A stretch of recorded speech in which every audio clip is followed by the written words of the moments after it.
ይኸው የስነ ምግብ ግንዛቤ ለሃይማኖት አባቶችና ለተጽዕኖ ፈጣሪ ሰዎች በሰቆጣ ዲክላሬሽን ወይም ሰቆጣ ቃል ኪዳን በበጀተልን በጀት አማካኝነት ይኸው ትንሽ ለመመማር ያህል ነው የሚል እንትን ብለን ስንመማርም በመጀመሪያ የምግብና ስርዓተ ምግብ ጽንሰ ሀሳብና ነባራዊ ሁኔታው ምን ይመስላል የሚለውን አንድ እናያለን። ሌላው የሃይማኖታዊ አስተምህሮና ስነ ስርዓተ ምግብና ነፍሰ ጡርና የሚያጠቡ እናቶች እንክብካቤ እንዴት እንይዛለን የሚል ነገር አለ። ሶስተኛ ጨቅላ ታዳጊ ህጻናትን በተመለከተ የሚተላለፉ መልእክቶች አሉ። ለአፍላ ወጣቶችም የሚተላለፉ መልእክቶች ይኖራሉ።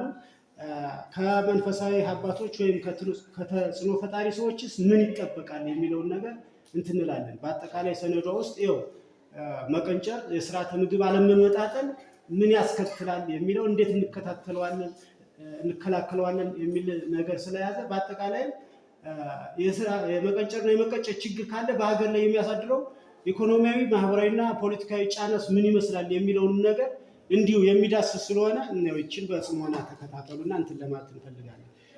ያው ስርዓተ ምግብ ጽንሰ ሀሳብና ነባራዊ ሁኔታ ምንድን ነው የሚለው እንትን ስንል እንግዲህ ለሰው ልጅ ለመኖር ከሚያስፈልጉ መሰረታዊ ነገሮች ውስጥ ዋናው ምግብ ነው።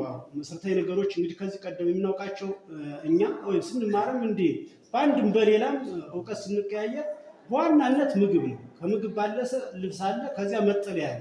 ይሄ ከታች ክፍል ጀምረን ነው የምናውቀው ነገር ስለሆነ ኢንፎርማሊ ፎርማሊ መደበኛ ባልሆነ መንገድ ይሄ የምናውቀው ነገር ነው። ሶስቱ ነገሮች ለሰው ልጆች ህይወት ወሳኝ ነገሮች ናቸው እና ምግብ እንግዲህ ወይም ለሰው ልጅ ለመኖር ከሚያስፈልጉ መሰረታዊ ነገሮች አንዱ ምግብ ነው። ምግብ ደግሞ የተመጣጠነ ምግብ የምንለውን ሲሆን ምክንያቱም ካልበሉ ሬሳ ካልለበሱ እንስሳ ይላሉ ሜን ተከትለው ማለት ነው። እና ምግብ ማለት በጥቅሉ ማንኛውም የሚበላና የሚጠጣ ነገሮችን የያዘ ነው። የሚበላና የሚጠጣ ነገሮችን የያዘ ሁሉ ግን ምግብ ልንለው አንችልም። የተመጣጠነ ምግብ የያዘ ንጥረ ነገሮችን የያዘ ነገር ሲሆን ነው የሚለውን ነገር መረዳት አለብን። በህዝቡና በሃይማኖት ተከታይ ዘንድም ተቀባይነት ያለው መሆን ይኖርበታል ይላል። ምግብ እንግዲህ የሚበላና የሚጠጣ ነገር ነው ካል እንደ ሀገር ማለት ነው የራሳችን ኖርም አለን፣ ካልቸር አለን፣ ባህል አለን። ባህላችን ሊመጥ በሚችል መንገድ የምንበለውና የምንጠጣው ነገር ተቀባይነት ያለው ነገር መሆን አለበት እንጂ የግድ የሚበላና የሚጠጣ ነገር ሁሉ ምግብ ልንለው ላንችል ይችላል። እንደ ሀገር ተጨባጭ ሁኔታ እንደ ህጋቸውም ጭምር ማለት ነው አስገዳጅ ህግ አለ በቤተክርስቲያን ደረጃ።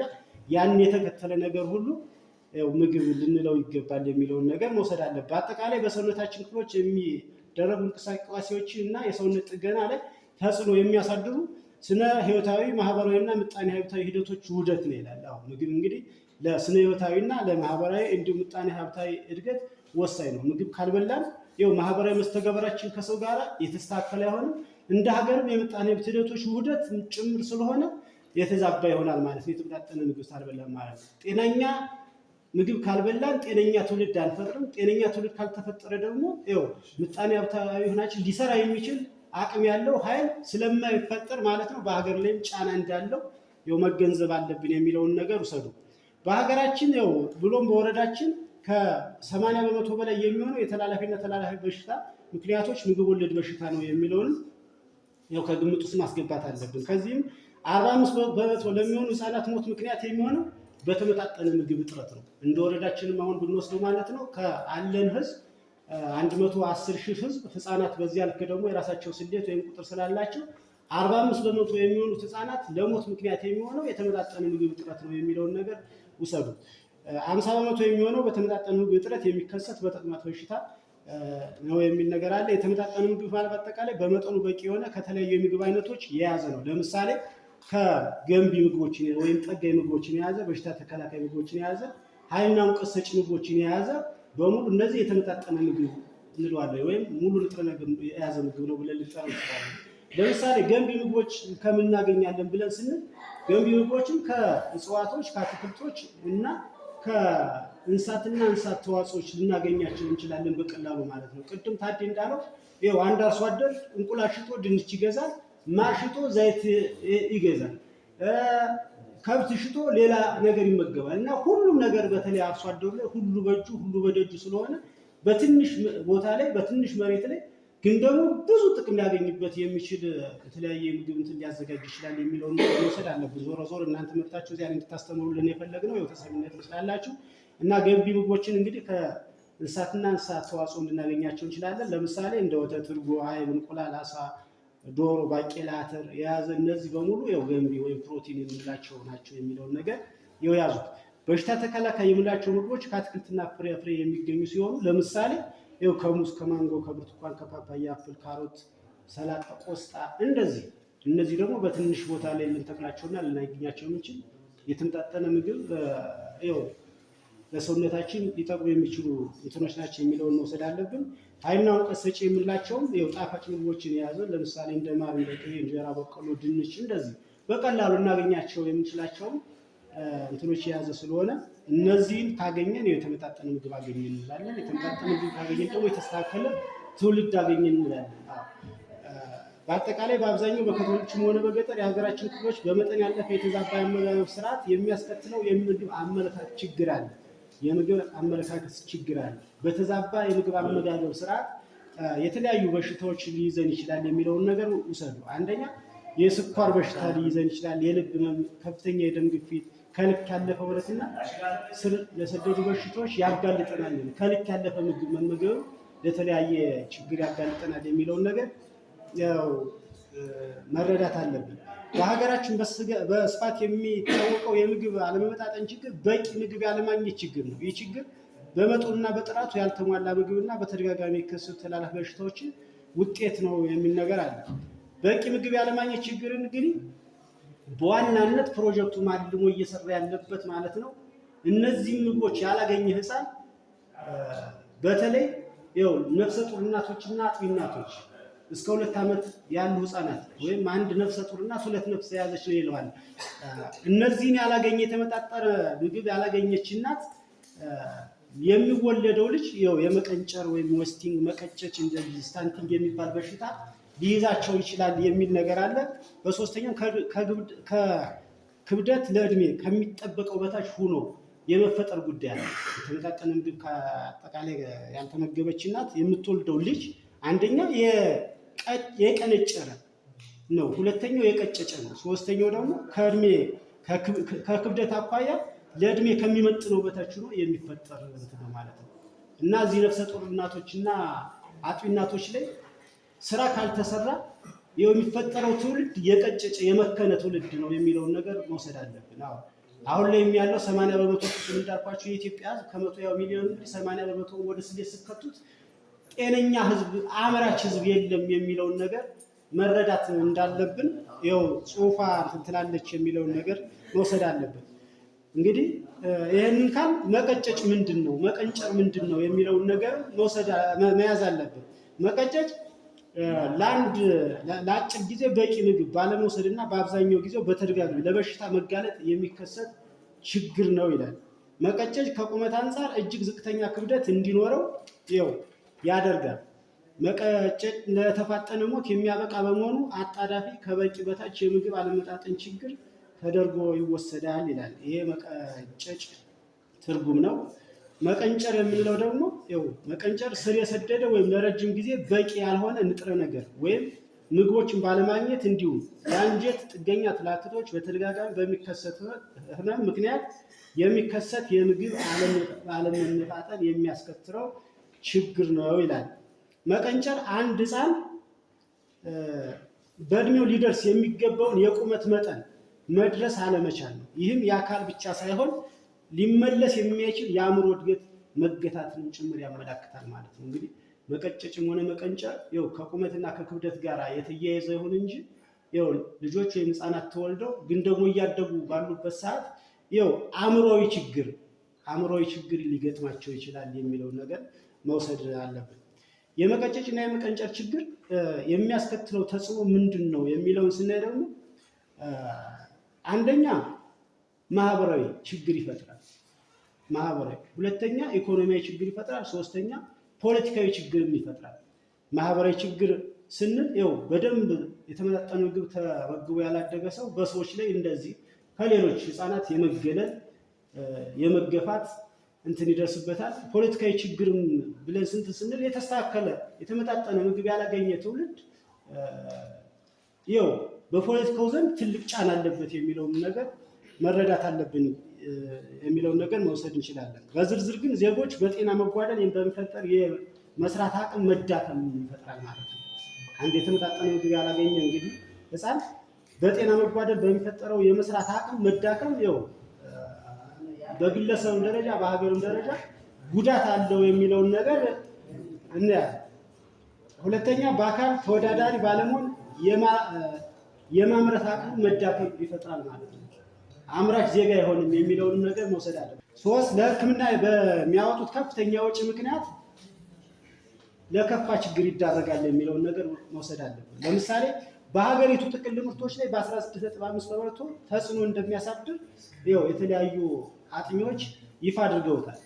የተመጣጠነ ምግብ ያላገኘ ሰው እንግዲህ ከግለሰብ አልፎ በሀገር ደረጃ 16.5% የሚሆነው ላይ ጫና ያሳድራል የሚለውንም ነገር መውሰድ አለብን። ሌላው ህፃናት ዘግይተው ወደ ትምህርት ገበታቸው እንዲገቡም ያደርጋል። የተመጣጠነ ምግብ ያላገኙ ልጆች የትምህርት አመለካከታቸውን ወደኋላ ሪታርድ ስለሚያደርግ ዘግይተው ትምህርት ቤት እንዲገቡ የሚሆኑበት አግባብ ይፈጠራል የሚለውን ነገር ያዙ። ህፃናት ከትምህርት ገበታቸው እንዲያቋርጡ ይሆናል። እየራባቸው ትምህርት ቤት ስለማይሄዱ ወደ ትምህርት ገበታቸው ገብተው እንኳን እንዲያቋርጡ ይሆናል። ይህ ምላሽ ለመስጠት ደግሞ አሁን መንግስት እየሰራ ያለው ምገባ ፕሮግራም ስርዓት ተዘርግቶ በተለይ በከተማ ትምህርት ቤቶች ላይ ይህን ችግር ለመቅረብ ከፍተኛ ርብርብ እየተደረገ ያለበት ሁኔታ አለ የሚለውን ነገር መውሰድ አለብን። ሌላ እና ስድስተኛው ህፃናት የትምህርት አቀባበል ደረጃቸው ደካማ እንዲሆን ያደርጋል የሚለውን ነገር መውሰድ አለብን። ትምህርት ቤት ላይ የሚገቡ ህፃናት ሁሉም የትምህርት አቀባበል ስርዓታቸው እኩል ስለማይሆን የግድ የተመጣጠነ ምግብ የበላና ያልበላ ህፃን የሚማረውን ትምህርት እኩል የሚቀበል ቅንጭላት ስለማይኖረው ለዚህም ጫና እና ችግር እንትን ሊል ይችላል የሚለውን ነገር መውሰድ አለ። በአጠቃላይ የተመጣጠነ ምግብ እጥረት ደረጃ እና ስፋት እንደ ሀገራችን ስንወስደው 38% ደርሷል። የምግብ አለመመጣጠን ችግር እንግዲህ እንደ ሀገር ስንወስደው 38% ከመቶ ሰዎች 38ቱ የተመጣጠነ ምግብ እየበሉ አይደለም የሚለውን ነገር እንውሰድ። እንደ አማራ ክልል ደግሞ 46.3% የሚሆነው እዚህ ላይ ችግር አለ የሚለውን ነገር እንውሰድ። እንደ ተከዜ ተፋሰስ ወይም ይሄ ፕሮግራም ሰቆጣ ዲክላሬሽን የጀመረበት ቅድም እንዳልኳችሁ የተከዜን ተፋሰስ ይዞ በተለይ አማራና ትግራይ ክልልን የሚያዋስን ሲሆን ሰቆጣ ላይ በ2007 ላይ የተጀመረ ፕሮጀክት ነው ብያቸዋለሁ። እዚያ ላይ ያለው ጥናት የሚያመላክተው ደግሞ 46.3% የሚሆነው የዚህ ችግር ሰለባ ነው የሚለውን ነገር እንውሰድ። በአጠቃላይ ግን እንደ ሀገር ስንወስደው እንደ አማራ ክልል ማለት ነው ያለው ህዝብ 50% ችግረኛ ነው ማለት እንችላለን። ግን ደግሞ አማራ ክልል ከሌሎች ክልሎች ዞሮ በአንድም በሌላም በእንስሳት እርባታም ሆነ በምርትና ምርታማነት የተሻለ ለም መሬት ያለው አማራ ክልል ነው ተብሎ ስለሚወሰድ እዚህ ላይ ሰፊ ስራ መስራት አለብን እንደ ሰዴ ወረዳ የሚለውን ነገር መውሰድ አለብን። ቅድም ካልኩት ጋር ተያይዞ ማለት ነው በቀላል መሬትና በቀላል ጉልበት እንደዚህ በቂ የተመጣጠነ ምግብ ዋስትና ማረጋገጥ ስለሚቻል እዚህ ላይ ስራ መስራት አለብን የሚለውን ነገር መውሰድ አለብን። ስለሆነም በሰቆጣ ቃል ኪዳን ከ2 ዓመት በታች የሆኑ ህፃናትን እንግዲህ በ2022 ዓመተ ምህረት ማለት ከመቀጨት ችግር ነፃ ለማድረግ ይፋ የተደረገ ሀገራዊ ቃል ኪዳን ሰነድ ይላል። በመሆኑም መቀንጨርን በየዓመቱ 3% መቀነስ ለተከታታይ 15 ዓመት በመስራት ችግሩን በዘላቂነት ማጥፋት ይቻላል የሚለውን ነገር እንያዝ። የሰቆጣ ቃል ኪዳን ራዕይ እንዳጠቃላይ የኢትዮጵያ ህፃናት ከምግብ እጥረት ችግር ሙሉ በሙሉ ነፃ ሆኖ ማየት ነው። እንግዲህ ይሄ ፕሮጀክት የራሱን ጥናት ሲያደርግ ማለት ነው የኢትዮጵያ ህፃናት በ2022 በዚህ ዓመት ውስጥ አለ አይደለ ከምግብ እጥረት ችግር በሙሉ ነፃ ሆኖ ማየት ነው የሚል ራዕይ አስቀምጧል። ግቡም ከ2 ዓመት በታች የሆኑ ህፃናትን በ2022 ከመቀንጨር ችግር ነፃ ማድረግ ነው የሚል እንትን አለ። ይህንን ስናደርግ ነፃ ስናደርግ የተለያዩ መልቲ ሴክተራል ተቋማት አሉ። ለምሳሌ እንደ ጤና ጽሕፈት ቤት፣ ግብርና ጽሕፈት ቤት፣ ሴቶችና ህፃናት ትምህርት ጽሕፈት ቤት፣ ንግድ ጽሕፈት ቤት፣ እንስሳት ጽሕፈት ቤት፣ ውሃ ጽሕፈት ቤት፣ ገንዘብ ጽሕፈት ቤት፣ መስኖና ቆላ ጽሕፈት ቤት እነዚህ ተቋማት ይህን ችግር ለማስወገድ በርብርብ ወይም ቅንጅታዊ አሰራራቸው እስከ ታችኛው የቀበሌ አደረጃጀትና መዋቅር ድረስ ዘርግተው ማለት ነው የችግሩን ማስወገድ ይችላሉ የሚል እንትን አለ። ሌሎች ተቋማትም የሚያግዙበት አግባብ አለ። ግን ሞር እነዚህ 9 አካባቢ የጠቀስኳቸው ተቋማት እስከ ታችኛው ቀበሌ አደረጃጀትና መዋቅር ድረስ ራሳቸውን የቻለ የቴክኒክ ኮሚቴ በማዋቀር ስርዓተ ምግብ ስራ ላይ ከፍተኛ ስራ መስራት አለባቸው፣ እንደ ቀበሌም እንደ ወረዳ ማለት ነው። እዚህም እንደኛ ወረዳ የቴክኒክ ኮሚቴም አለው፣ አብይ ኮሚቴም አለው። አሁን የጠሯችሁ በየጊዜው በየወሩ እየተገናኘን እንገመግማለን፣ ስራዎችና አቅጣጫዎችን እናስቀምጣለን የሚለውን ነገር ወስዳችሁ ነገም ጠዋት ሄዳችሁ እናንተ ቀበሌ ላይ ዛሬ ሰላም አለመሆኑ እንጂ ሰላም ሲሆን ቢያንስ አገኛችኋቸው እንትኖች ላይ ልክ እንደ ጤና ባለሙያዎች ላይ አሁን ግብርናም እየተፈቀደ ስለሆነ ግብርናም እንደዚህ የሴትና የወጣት አደረጃጀቶችም ስላሉ እነሱ ላይ የውሃ ኮሚቴዎችም ስላሉ የጤና ኮሚቴዎችም ስላሉ እነሱ ጋር እየሆናችሁ የምንሰራበት አግባብ አለ የሚለውን ነገር መውሰድ አለብን። በአጠቃላይ ግን እነዚህ የዘረዘርኳቸው ተቋማት ያው ምግብ ተመጣጠነ ምግብ እና ጤናማ ትውልድ ከመፍጠር አኳያ ትልቅ ሚና እንዳላቸው መገንዘብ አለብን የሚለውን ነገር ወስደን ተቋማትስ ምን ይሰራሉ፣ ምን ተግባር ይፈጽማሉ የሚለውን ስንወስድ እንደ ሴቶችና ህፃናት ተግባራት ብዙ ጊዜ የኛ ተግባራት ሴቶች ህፃናትና ማህበራዊ ጉዳይ ጽሕፈት ቤት የግንዛቤ ፈጠራ ስራ መስራት ነው። ልክ እንዳሁኑ ሰብስበን እስከታች ያሉ አደረጃጀቶችና የኛን ባለሙያ አሁን ሰላም ስላልሆነ ነው እንጂ ታች ድረስ ወስዶ ወይም ባገኘነው አጋጣሚ ግንዛቤ መፍጠር ነው። በቃኛ ግንዛቤ መፍጠር ነው። ጤነኛ ትውልድ እንዲፈጠር ግንዛቤ መፍጠር ነው። ለምሳሌ የሃይማኖት አባቶችና ተጽዕኖ ፈጣሪ ሽማግሌዎችን እንደዚህ በጀት እያፈላለጉ ወይ ባገኘነው አጋጣሚ ግንዛቤ መፍጠር ነው። ሌላው ለሴቶች የልማት ህብረት መሪዎችና አባላትም እንደዚህ እንጠራለን። አሁን ከዚህ በኋላ እንደዚህ ግንዛቤ መፍጠር ነው። ሌላው በአስቸጋሪ ሁኔታ ለሚገኙ የህብረተሰብ ክፍሎች በተለይ ህፃናት እንደዚህ ወላጅ አልባ ህፃናቶች ከተለያዩ ተቋማት ጋርና ህብረተሰብ ድርጅቶች ጋር እየተነጋገርን በገቢ ማስገኛ ስራዎች እንዲሰማሩ ማድረግ ነው። የፕሮግራሙ ዓላማ ይሄ ስለሆነ ማለት ነው። ሌላው ከመስኖና ቆላማ አካባቢ አንዱ አጋር ወይም እንትን ስለሆነ ምን ይሰራል የሚለውን ነገር ስትወስዱ አሁን ላይ መስኖና ቆላ ጽሕፈት ቤት ወደ ግብርና ጽሕፈት ቤት የተቀላቀለበት አግባብ አለ። ግብርና ጋር ሆኖ ነው የሚሰራ እንደወረዳ አነስተኛ የመስኖ አውታሮችን በመገንባት አርሶ አደሮች ተጠቃሚ ያደርጋል። እነዚህ ካናል የምንለው ማለት ልክ ደብረ ሰላም ላይ እንዳሉ አይባር ወንዝ ላይ ደግሞ ደብረ ፀሐይ ላይ አካባቢ እንደሚሰራው ያሉ እነሱን ያሰራል፣ ይጠግናል። የተበላሹትን እዚያ ላይ አርሶ አደሩ የተለያዩ ልማቶች እንዲያለሙ በማድረግ ስርዓተ ምግብን ያረጋግጣል የሚለውን ነገር መውሰድ አለብን። ሌላው የተጀመሩ አነስተኛ መስኖ ግንባታዎችን መጠገን እንደ የመስኖ ውሃ መሳሪያዎችን ወይም ቴክኖሎጂ ተደራሽ ማድረግ ነው። ለምሳሌ እንደ ጄኔሬተር ያሉትን ማለት ነው። ይህን ያደርጋል። በዚህ አርሶ አደሩን ይጠቅማል የሚለውን ነገር መውሰድ አለብን። ሌላ ውሃና ኢነርጂ ጽሕፈት ቤት የሚሰራቸው ቀበሌ ላይ አዲስ የውሃ ተቋማትን መገንባትና ጥገና መስጠት አሁንም እየገነባ ያለበት አግባብ አለ። በቤተሰብ ደረጃ የባዮጋዝ ግንባታ መስራት መገንባትና ሰዎች በቤታቸው ብርሃን እንዲፈጥሩ የሚጣሉ ቆሻሻዎችንም እንደዚህ በአግባቡ ተጠቅመው ወደ እንትን እንዲቀይሩ የሚያደርግበት አግባብ አለ የሚለውን ነገር መውሰድ አለብን። ትምህርት ጽሕፈት ቤት ላይም እንደ ቀበሌ ምን ይሰራል የሚለውን መያዝ ስላለባችሁ ነገር ወርዳችሁ መፈጸም ስላለባችሁ አብራችሁ እንደ ኮሚቴ ትምህርት ቤቶች የጓሮ አትክልቶችን ዘር ያቀርባሉ። በየትምህርት ቤቱ ህፃናት እዚያ ላይ በየክበባት እየተሳተፉ እዚያው ላይ ይመገባሉ የሚለውን ነገር መውሰድ አለብን። በትምህርት ቤት ውስጥም የሽንት ቤት ግንባታና ጥገና ማካሄድ ስራ ይሰራል። ለትምህርት ቤቶች የተለያዩ ቁሳቁሶችን ያሟላል። ለምሳሌ ለሴቶች እንደዚህ ከንጽህና ጋር በተያያዘ እነሱን ያቀርባል። መጽሐፍ፣ እስክሪብቶ እንደዚህ በተለይ አሁን በዚህ 2018 በጀት ዓመት ሁሉም ህፃናት አንድም ወላጅ ለህፃን ተማሪ ደብተርና እስክሪብቶ የገዛበት አግባብ የለም። ይህን ሁሉ ያደርጋል የሚለውን ነገር ውሰዱ። ሌላው ጤና ጽሕፈት ቤት ለነፍሰ ጡርና አጥቢ እናቶች በሃይማኖት አባቶች ትምህርት እንዲያገኙ ያደርጋል። ጤና ጣቢያዎችን መገንባትና የተለያዩ መድኃኒቶችን ለህብረተሰቡ በሰዓቱና በወቅቱ እንዲሁም ጥራቱን በጠበቀ መንገድ ያቀርባል የሚለውን ነገር መውሰድ አለባቸው። እንስሳትና ዓሳ ሀብት ጽሕፈት ቤት ለነፍሰ ጡር እና አጥቢ እናቶች የወተት ፍየል ያቀርባል። አሁን እዚህ ላይ ፕሮጀክቱ አንደኛ ታርጌት አድርጎ የሚሰራው ቅድም በተከዜ ተፋሰስ በተለይ በሰሜኑ ኢትዮጵያ ላይ እየሰራ ያለው የፍየል ወተት እንደ አዲስ ግኝት ለአንድ እናት እስከ 5 ፍየል የሚሰጥበት አግባብ አለ። እዚህ ላይ በረሃማ ስላልሆነ ብዙ ፍየል ይረባል ተብሎ ስላልታሰበ እዚህ ላይ እንትን የተባለው በግና ዶሮ ነው ፕሮጀክቱ የያዘው። ግን በረሃማ አካባቢዎች ላይ እነ ጎንቻ፣ እነ ሸበል፣ እነ ነብሴ እንደ ምስራቅ ጎጃም እንኳን እነ ደባይ ምናምን እነዚህ ወረዳዎች ለአንድ እናት 5 ፍየል በመስጠት ይኸው አልባ ወተቷን እንድትጠጣ እንደዚህ ስጋዎችን እንድትበላ የሚደረግበት አግባብ አለ። ይሄ ከሃይማኖት አስተምሮ ጋር ምናልባት ሊጻረስ ይችላል። ግን ደግሞ የኢትዮጵያ ኦርቶዶክስ ቤተክርስቲያን ይኸው በአቡነ ማትያስ የተፈረመ 1-2 አስተምሮ ህግ አወጣለች። እሱን በቀጣይ ውይይት ካለን የወሱ እንድናቀርበውና ልትይዙ ስለምትችሉ ዞሮ ይሄን ነገር ያው ህፃናት እናቶች ንጹህ ጤነኛ ህፃን እንዲወልዱ ስለሆነ ዓላማው ጤነኛ ትውልድ እንዲፈጠር ስለሆነ ዓላማው ዞሮ ያለውን ነገር እናንተ ይኸው ይበሉ የነበሩ ግን አሁን ለምግብነት አገልግሎት የማናውላቸው ለምሳሌ እንደ ሳማ ሁሉ የምግብ አገልግሎት ይውል ነበር አይደል? ሳማ ተክል ማለት ነው።